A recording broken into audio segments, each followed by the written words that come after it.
وللحديث أكثر عن تألق محرز أمس وقيادته للأهلي إلى ربع نهائي كأس آسيا للنخبة بعد أن كان صاحب هدف الفوز أمام نادي الدحيل، يلتحق بنا من السعودية الإعلامي السعودي القدير نايف مشهور. أهلا بك أستاذ نايف.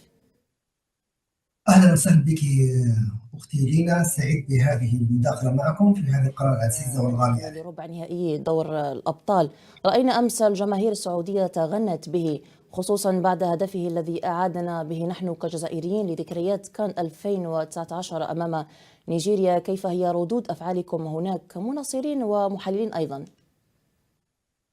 بداية طبعا نبارك للنادي الأهلي السعودي تأهل لدور نصف النهائي ومواصلته لزحفه نحو الحفاظ على لقبه كبطل لقارة آسيا. رياض محرز بكل تأكيد هو لاعب مؤثر، لاعب يلعب بشكل إيجابي، لاعب يعتبر إضافة فنية كبيرة جدا جدا في النادي الأهلي السعودي. لاعب رغم أن المباراة البارحة كانت يعني امتدت إلى 4 أشواط إضافية، طبعا شوطين إضافية، لكن اللاعب حافظ على لياقته وحافظ على توزيع جهده خلال المباراة وسجل الهدف الحاسم، الهدف الجميل، الهدف الذي أعاد ذكريات ماضية لرياض محرز، الذي أكد من جديد بأنه ما زال أحد أبرز الأسماء العربية التي تلعب سواء في الدوري السعودي أو من خلال منطقة الشرق الأوسط. لاعب يحمل اسم مميز، لاعب تغنت به جماهير النادي الأهلي الموسم الماضي والآن ما زالت تعزز نجوميته، تدعو يعني تضع له حبا كبيرا في قلوب عشاق وأنصار النادي الأهلي. رياض محرز الموسم الحالي بكل تأكيد يعني في مباراة البارحة رياض محرز كان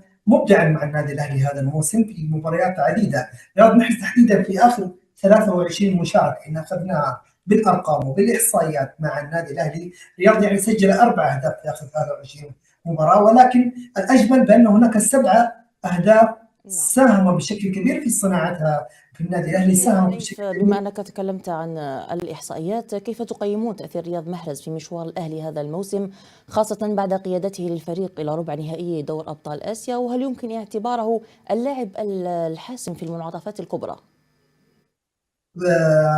بكل تاكيد تحدثنا عن يايسلم مدرب الفريق، المدرب الالماني للنادي الاهلي، يعتمد بشكل جدا كبير على في خارطته الاساسيه خلال المباريات الرسميه للنادي الاهلي على رياض محرز. رياض محرز يعتبر من الاضافات الكبيره لكره القدم السعوديه، من الاضافات الكبيره التي ساهمت مع النادي الاهلي العام الماضي في تحقيق واعتلاء عرش قاره اسيا، واليوم ايضا يزحف بشكل كبير جدا لمواصله الحفاظ على هذا اللقب. رياض محرز إن تحدثنا عليه في النادي الأهلي يعتبر من الأسماء التي يجب أن يحافظ عليها النادي الأهلي لسنوات قادمة بكل تأكيد. رياض محرز أثبت البارحة بأنه من الأسماء التي قادرة على حسم البطولات للنادي الأهلي، قادرة على وضع الارتباط العاطفي بينه وبين المدرب الأشهر وفي القارة طبعا بكل تأكيد مدرب جمهور الأهلي كان له أثر كبير البارحة والمباريات الماضيه كان له تاثير جانبي كبير.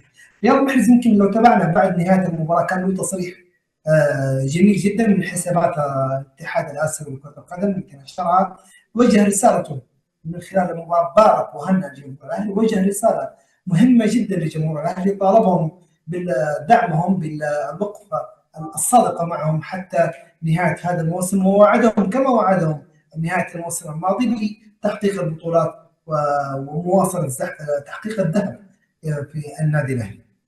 أيضا زميلي نايف، رأينا في الفترة الأخيرة تعرض محرز لعديد الانتقادات حول مستواه من طرف بعض المحللين السعوديين.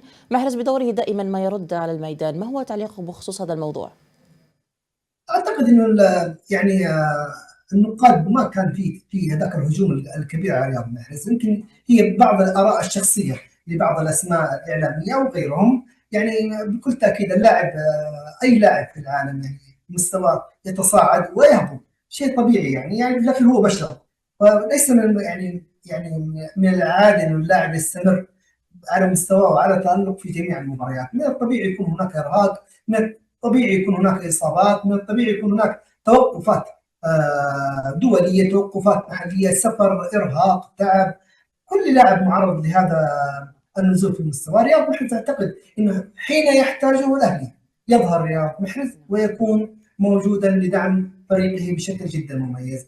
إن وجدت انتقادات فهي مجرد آراء شخصية لا تمثل نعم طبعا طبعا. بكل تأكيد الرأي العام للرأي العام اللاعب والرأي العام للشارع الرياضي السعودي.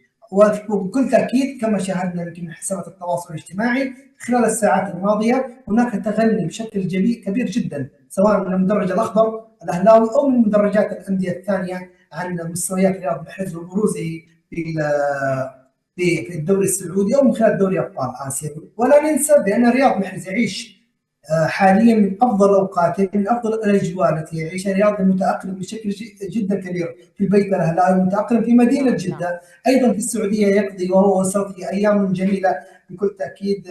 هناك روح كبيره جدا ما بين وارتباط عاطفي جدا كبير ما بين المجتمع الجداوي والمجتمع السعودي ورياض محرز الذي بكل تأكيد يعني وضع حبه في قلوب كل عشاق وأنصار النادي الأهلي.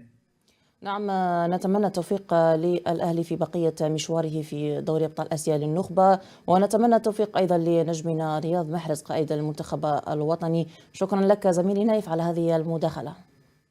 شكرا.